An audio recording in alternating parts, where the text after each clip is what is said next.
Basically मैं कालाबंद से यहाँ मेंडर पढ़ने आई हूँ। हमें मतलब इस लॉकडाउन में लाइब्रेरी की बहुत ज़्यादा ज़रूरत थी। हम घर में भी पढ़ते थे, लेकिन हम घर में इतने अच्छे से नहीं पढ़ पाते थे जितना अच्छे से हम लाइब्रेरी में पढ़ सकते। मुझे लाइब्रेरी ज्वाइन किए हुए 1 मंथ हो गया है, लेकिन मतलब पूरे लॉकडाउन में जितना मैं घर पे नहीं पढ़ पाई उतना मैं लाइब्रेरी में पढ़ पाई हूँ। वरना हमारे माँ बाप हमें जम्मू भेजते थे, वहाँ उनका कितना खर्चा होता था, सब चीज़ें होती थी, और इसीलिए हम इनके बहुत ज़्यादा थैंकफुल हैं कि इन्होंने हमारे लिए यहाँ लाइब्रेरी खोली। मेरा नाम आमिर नज़ीर है, मैं हरनी गांव से आता हूँ। लाइब्रेरी का माहौल काफ़ी अच्छा है। मैं जम्मू भी काफ़ी लाइब्रेरीज़ में जाता रहा, और अब मेंढर में लाइब्रेरी खुली है तो काफ़ी अच्छा लगा। जब मैंने सुना कि मेंढर में लाइब्रेरी खुली है तो मैं मेंढर आया, लाइब्रेरी देखी और काफ़ी अच्छा मतलब लगा कि किसी ने ये ऐसा स्टेप लिया है। पहले हम अगर फैसिलिटीज़ देखते हैं तो यहाँ पे लाइट्स की प्रॉब्लम नहीं है, वाईफाई है यहाँ पे, उसके अलावा यहाँ पे साफ़ पानी पीने के लिए है, और सबसे बड़ी बात जो 24/7 पढ़ने के लिए यहाँ पे अवेलेबल है लाइब्रेरी। फिर यहाँ पे बिल्कुल बैचेज़ भी अलग अलग हैं, टाइमिंग शिफ्टिंग अलग अलग, लेकिन 24/7 जो सबसे अच्छी बात है यहाँ पे। लॉकडाउन में मैं खुद ही तैयार था कि मैं जम्मू जाके लाइब्रेरी ज्वाइन करूँ, लेकिन राकेश सर ने एक पॉजिटिव पॉइंट लेते हुए अपना पॉजिटिव स्टेप लेके यहाँ पे लाइब्रेरी ओपन की, इसलिए हम बहुत थैंकफुल हैं राकेश सर के। तो ये तो बिल्कुल हमारे डोर स्टेप पे है। और दूसरी मैं एक और चीज़ शेयर करूँगा कि स्टूडेंट जितना यहाँ से अगर आप देखो तो 700-800 रुपया यहाँ से किराया है जम्मू जाने का और 700-800 वापस आने का, तो उतने में तो वो यहाँ 2 महीने पढ़ सकते हैं। दूसरा अपना घर भी जा सकते हैं हफ्ते के बाद। जब स्टूडेंट यहाँ से जम्मू जाते हैं तो मतलब उनके पास इतना टाइम नहीं होता, 2-2 महीने के बाद घर आते हैं। अगर हम पीछे अपनी बैकग्राउंड देखें तो हम बहुत दूर तक स्कूल हमारे काफ़ी दूर होते थे। मैं अगर अपना एक्सपीरियंस शेयर करूं तो हम तकरीबन 4 किलोमीटर तो चलकर हम स्कूल तक जाते थे। तब कोई स्कूल बस की फैसिलिटीज़ नहीं होती थी, तो ऐसी चीज़ें वो हैं। तो मेंढर में राकेश सर ने बहुत अच्छा इनिशिएटिव लिया जी, हम हमेशा इनके थैंकफुल रहेंगे।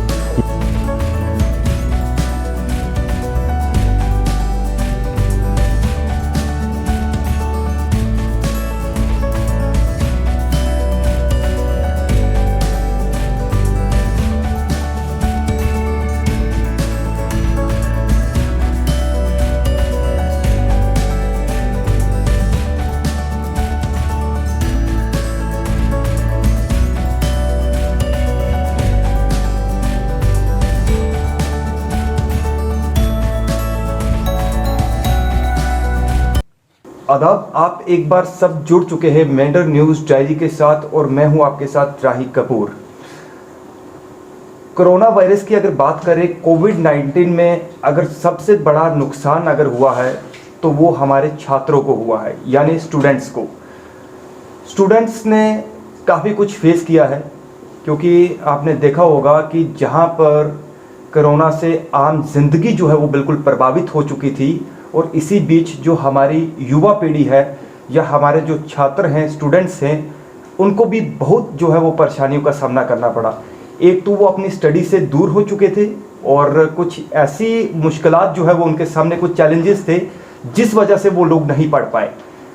ऐसे में तमाम जो हमारे व्यूअर्स हैं या जो लोग भी मेंढर न्यूज़ डायरी के साथ जुड़ते हैं या जो लोग देखते हैं, आप सबके लिए मैं एक जो है वो खुशखबरी कहूँगा, यानी एक बहुत ही खुशखबरी की बात है कि आपके शहर यानी आपके कस्बे मेंढर के अंदर एक लाइब्रेरी ओपन हुई है, जिसका नाम है मेंढर स्कॉलर लाइब्रेरी।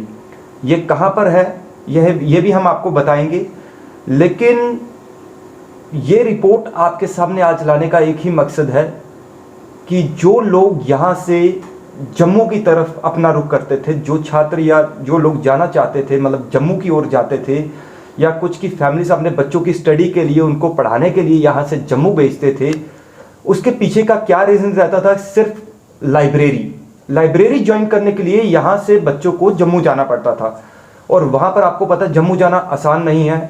अब जिनका बैकग्राउंड अच्छा है, फाइनेंशियली जो लोग अच्छे हैं, वो तो सर्व कर पाएंगे वहाँ पे। वो भी मुश्किल होता है जहाँ उसको रेंटेड रहना है, लाइब्रेरी ज्वाइन करनी है, अपना खान पान का जो भी है, आपको पता है कि बहुत बड़ा उसमें अमाउंट जो है वो खर्च होता है। और कुछ बच्चे ऐसे थे जो फाइनेंशियली बहुत वीक थे, जिनका बैकग्राउंड भी इतना स्ट्रांग नहीं था, और वो उनका मन तो था, ख्वाहिश भी थी पढ़ने की, लाइब्रेरी ज्वाइन करने की, लेकिन किसी कारणवश वो यहाँ के यहाँ ही रह जाते थे। और पहले हम इस लाइब्रेरी को लेकर इस लाइब्रेरी के ऑनर राकेश जी हैं, इनसे बात करते हैं। और मैं आपको एक और चीज़ बता देता हूँ कि राकेश जी ने अभी हाल ही में नेट क्वालिफाई किया है, तो उसके लिए भी हम इनको जो है वो शुभकामनाएं देंगे। तो मैं अब राकेश जी के पास ही चलता हूँ और इन्हीं से पूरा जानते हैं। राकेश जी, सबसे पहले आपका बहुत बहुत वेलकम है मेंटर न्यूज़ डायरी पे, और साथ ही में आपको बहुत बहुत मुबारक हो कि हमारे लिए बड़ी फ़ख्र की बात है कि आपने जो है नेट क्वालिफाई किया है। तो राकेश जी, सीधा सवाल एक यही रहेगा कि लाइब्रेरी ओपन करने का कंसेप्ट, ये माइंड सेटअप आपका कैसे बना? क्योंकि आपकी जो क्वालिफिकेशन है, जो आप यहाँ पे स्टडी, आप एक एज ए टीचर भी रहे, कॉलेज में भी आप बच्चों को पढ़ाते रहे, तो आप कहीं और भी मतलब कि कुछ बड़ा भी कर सकते थे, कुछ और भी। तो आपने ऐसा दर्द बच्चों का क्या महसूस किया कि आपको लगा कि मेरे को यहाँ पे लाइब्रेरी ओपन करनी? क्या कहेंगे? सबसे पहले तो मैं आपका थैंक्स करना चाहता हूँ जो आपने अपना प्रीशियस टाइम निकाला और मेरे पास यहाँ पे मेरी लाइब्रेरी में आए। आपने जो क्वेश्चन किया मेरे से कि मैंने ये दर्द कैसे समझा, तो सबसे पहले ये मैं बता दूं आपको कि मैं खुद फाइनेंशियली बड़ा वीक हूँ, अभी भी हूँ, और मैं खुद लाइब्रेरी ज्वाइन करना चाहता था, बट लाइब्रेरी की जो मिनिमम फ़ी है जम्मू में वो तो मैं पे कर सकता हूँ, बट जम्मू में रह के आप पीजी ज्वाइन करो या कहीं रूम ले लो, वो थोड़ा सा मेरे लिए मुश्किल हो रहा था कि मैं उसको कैसे मैनेज करूं। अब कभी कभी होता है कि आपकी एज भी इतनी हो जाती है कि आप अपने पेरेंट्स को बोल नहीं सकते, और आपके पेरेंट्स भी आपको कब तक ही सपोर्ट करेंगे। तो मैंने मेरे माइंड में ये था, 1-1.5 साल पहले से ये कंसेप्ट था, बट प्रॉब्लम ये थी कि मेरे पास पैसे नहीं थे, मैं इन्वेस्ट कहाँ से करता। अभी रिसेंटली मेरे पापा की रिटायरमेंट हुई है, तो उन्होंने मेरी हेल्प की है, उन्होंने ही मुझे जितना भी अमाउंट यहाँ पे लगाया मेरा सब उन्हीं का ही है, तो उन्हीं के नाम पे ही मैंने ये लाइब्रेरी शुरू की है। दूसरा ये कि जब मैंने स्टार्ट किया तो यहाँ पे मैंने कुछ टीचर्स हैं, मैंने उनके साथ डिस्कस किया, तो मुझे ऐसे रिस्पांस आए तो मैं बता नहीं सकता। कुछ टीचर मुझे कहते कि यार कोई और काम खोल लो, ये क्या करते हो, यहाँ कौन पढ़ता है, तो मुझे बहुत बुरा लगा। और जब मेरे जैसे, मुझे पता है कि मैं अगर पढ़ना चाहता हूँ तो मेरे जैसे कुछ और भी कैंडिडेट हो सकते हैं जो पढ़ना चाहते हैं, बट उन्हें फाइनेंशियली प्रॉब्लम है, वो यहाँ से जम्मू नहीं जा सकते। मैंने यहाँ पे जो फ़ी रखी है वो बहुत ही मिनिमल है, ठीक है। आप जम्मू में कहीं भी देख लो, उतनी फ़ी में कोई भी लाइब्रेरी आपको ज्वाइन नहीं करने देगा। मैंने वो सारी चीज़ें देखी, उसके बाद मैंने डिसाइड किया कि मैंने फ़ी क्या रखनी है।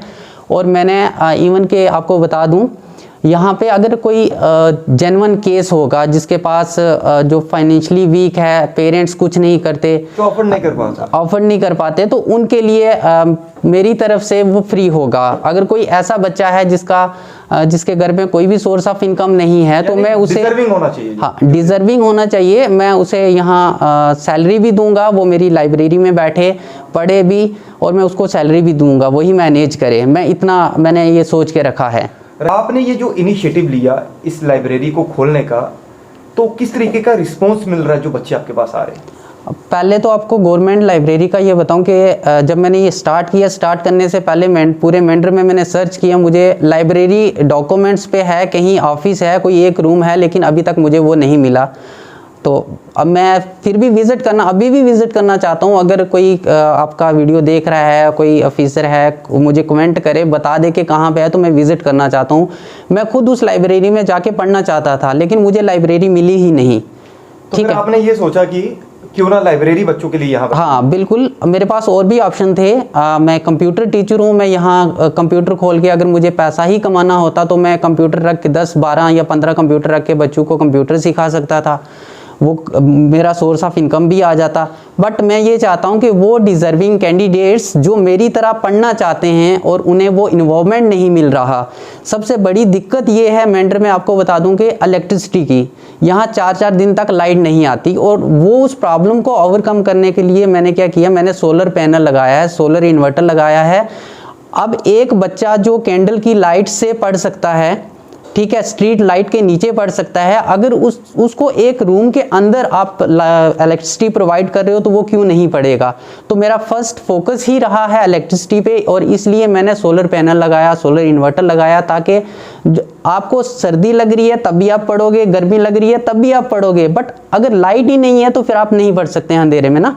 तो मेरा फर्स्ट जो मेरी प्रायोरिटी थी वो इलेक्ट्रिसिटी थी, इसलिए मैंने क्या किया, उसके लिए सोलर पैनल लगाया। और यहाँ मेरे पास 24/7 इलेक्ट्रिसिटी भी रहती है, 24/7 इंटरनेट रहता है। वाईफाई आपको पता है, इंटरनेट पे अगर आप इंटरनेट से जुड़े हो तो आप कुछ भी पढ़ सकते हो, कुछ भी सर्च कर सकते हो, आपको किसी भी ऑफलाइन टीचर की ज़रूरत नहीं पड़ती, ठीक है। दूसरा, इंटरनेट के लिए मैंने यहाँ BSNL फाइबर और एयरटेल फाइबर दोनों का कनेक्शन लगवाया है। और उसके बैकअप में अगर दोनों भी बंद हो जाते हैं तो मेरा खुद का जियो का अभी जो 4G चल रहा है वो भी मैंने बैकअप में रखा है। तो मैंने कोशिश की है जो मिनिमम फैसिलिटीज़ होती हैं एक लाइब्रेरी में उसको मैं फुलफ़िल कर सकूँ। तो राकेश जी बात करेंगे, क्योंकि अक्सर सबसे पहले कोई भी जब आपकी लाइब्रेरी ज्वाइन करेगा तो उसके माइंड में ये जरूर आएगा कि यार मतलब कि आप कितनी लेते होंगे या एडमिशन क्या हिसाब है। तो हम आपसे ये जानना चाहते हैं कि आपके जो इसमें पैकेजेस हैं जी, जो रेट्स हैं, यानी हम वो रेट नहीं पूछेंगे, पैकेजेस मतलब किस टाइप के आपके पास जो है वो बच्चों के लिए जो है स्पेशली वो है। देखो मेरे पास जो लाइब्रेरी मेंबरशिप का कार्ड है वो 1 मंथ का है और 3 मंथ का है। तो जो मेरा 1 मंथ का है उसमें भी मिनिमम चार्जेस रखे हैं, बट जो 3 मंथ का लेगा उसको मैं और भी डिस्काउंट दे देता हूँ। देखो मुझे जो चाहिए वो सिर्फ चाहिए कि यहाँ बच्चे आने चाहिए, पढ़ें और यहाँ से कोई ना कोई एग्ज़ाम क्वालिफाई करके जाएं और ये कहें कि हाँ हमने मेंडर स्कॉलर लाइब्रेरी ज्वाइन की थी, हमें एक अच्छा इन्वॉल्वमेंट मिला और हम वहाँ जाके पढ़े और बाकी वाले भी देख के कुछ उनसे सीखें। जो फ़ी की बात है तो फ़ी बहुत ही मिनिमम है, वो कहीं पे भी नहीं मिलेगी आपको, ठीक है। मतलब कि हर कोई इसे अफोर्ड कर सकता है, हर कोई कर सकता है, चाहे कोई छोटा हाँ, है, बड़ा है, मिडिल क्लास है, कोई भी, यानी कोई भी कर सकता है। तो पहले ही मैंने बताया कि अगर कोई जेन्युइन केस है तो मैं फ्री ऑफ कॉस्ट, उससे पैसे भी नहीं ले रहा, वो सिर्फ आके यहाँ पे बैठे पढ़े। स्टार्टिंग में आपको बताऊँ कि यहाँ पे मेरे पास कुछ बच्चे ऐसे थे जिन्होंने सिर्फ टाइमिंग मॉर्निंग, जैसे हमारा बैच है 8 से 4 PM, उन्होंने वो ज्वाइन किया, लेकिन वो पढ़ने वाले थे तो वो रात को भी बैठते थे, तो मैंने उनसे एक्स्ट्रा पैसे नहीं मांगे। मुझे पता है इन्होंने ये बैच सेलेक्ट किया है, अब कोई नहीं है तो बैठ के पढ़ो। अभी भी जो भी है, जो भी आता है, तो मैं कहता हूँ अगर एक्स्ट्रा भी टाइम लगता है तो कोई दिक्कत नहीं, आप लगाओ, बट पढ़ो सही। तो राकेश जी एक चीज़ और मैं आपसे जानना चाहूँगा कि जैसे आपने 24/7 की बात की जी, तो इसमें मतलब कि शिफ्ट वाइज बच्चे आ रहे हैं आपके पास? हाँ, मेरे पास शिफ्ट बैच बनाए मैंने। एक तो मॉर्निंग 8 से 4 PM है, एक मॉर्निंग 8 से 8 PM है, देन 24 आवर का है, और इवनिंग है 4 PM से 12 मिडनाइट तक है। कोई सा भी वो आप ज्वाइन कर सकते हो। तो राकेश जी फाइनली जो लोग व्यूअर आपका ये वीडियो देख रहे हैं, आप काफ़ी लोगों तक ये मैसेज जाएगा इसका लाइब्रेरी को लेकर, तो उनसे क्या कहेंगे उनसे मेरी यही रिक्वेस्ट है, आप आओ, जो भी लोकेशन भी बता दें कि कहाँ पे। ये जो हमारी लाइब्रेरी है ये हकीम मोड़ मेंढर में है, जहाँ सोने वाली बावली काफ़ी फेमस है मेंढर में, तो उसी रोड पे है। दूसरा, जैसे आपने बताया कि जो मेरा मैसेज है वो ये है कि हमें घर पे ना काफ़ी दिक्कत होती है पढ़ने में। देखो अगर जैसे मैं खुद था घर पे पढ़ रहा था, 2 दिन में मैं 15 से 16 घंटे पढ़ाई करता था।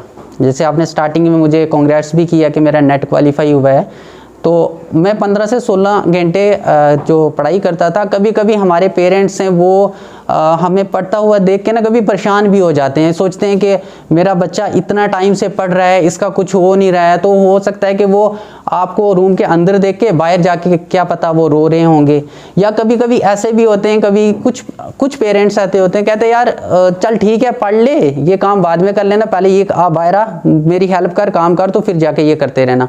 अब अगर बच्चा पढ़ रहा है तो उसको हम डिस्टर्ब करेंगे तो माइंड डाइवर्ट हो जाता है, ठीक है। वो भी मतलब एक तो बच्चे का ऑनलाइन क्लासेस होती हैं या रिकॉर्डेड होता है, तो मतलब जो आपका कंसंट्रेशन है वो लूज हो जाती है। तो बहुत बहुत शुक्रिया सर हमारे साथ बात करने के लिए। Thank you. ये थे हमारे साथ राकेश जी जो इस लाइब्रेरी के ऑनर हैं, और साफ तौर पर एक ही इनकी सारी बातों से एक ही बात का मैं निचोड़ कहूँगा वो ये निकलता है, मॉरल जिसे कहते हैं, कि जितने भी हमारे यंगस्टर्स हैं जो मेंढर के बच्चे हैं उनकी एजुकेशन पे फोकस है।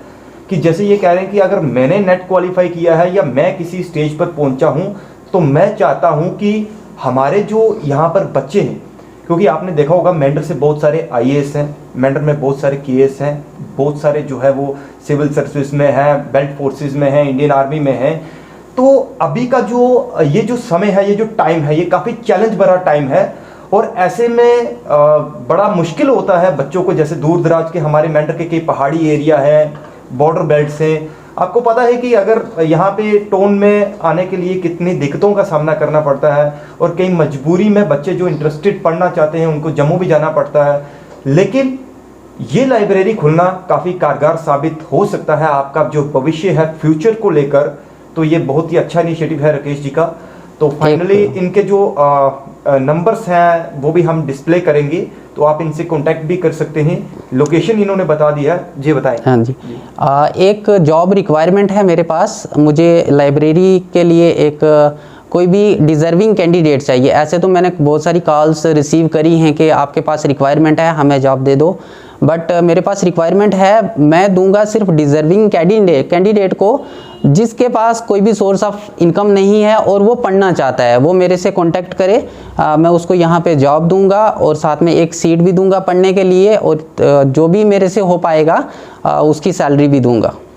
ठीक है, ये बहुत बड़ी बात कही है, क्योंकि काफ़ी ऐसे बच्चे हैं जो पढ़ना चाहते हैं या जिनके पास फाइनेंशियली जो है वो प्रॉब्लम है, उनको यहाँ पर जॉब भी दिया जाएगा और उसके लिए एक सीट भी जो है वो ये देंगे, वो स्टडी भी करे और साथ में उसको मंथली जो है जो भी होगा उसका वो भी देंगे।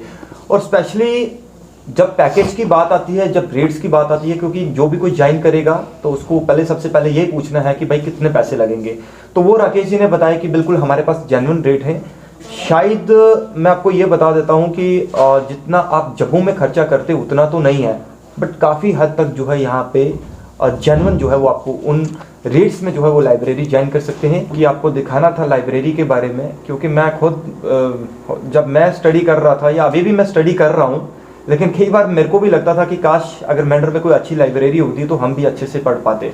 बट हर किसी का अपना अपना जो है वो स्ट्रगल होता है, और ये अपॉर्चुनिटी, ये लाइब्रेरी आपके फ्यूचर के लिए मेरे हिसाब से काफ़ी कारगर साबित होगी। तो आप ज़रूर यहाँ पर विज़िट करें और एक बार इनसे मिलें और एक्सपीरियंस इनसे पूछें सब। और एज ए ये टीचर भी हैं तो काफ़ी मोटिवेट भी आपको करेंगे और काफ़ी कुछ इनसे सीखने को भी आपको मिलेगा। आप मुझे और मेरी टीम को दीजिए इजाज़त। नमस्कार, आदाब, सत श्री अकाल, और आप जुड़े रहें मेंढर न्यूज़ डायरी के साथ।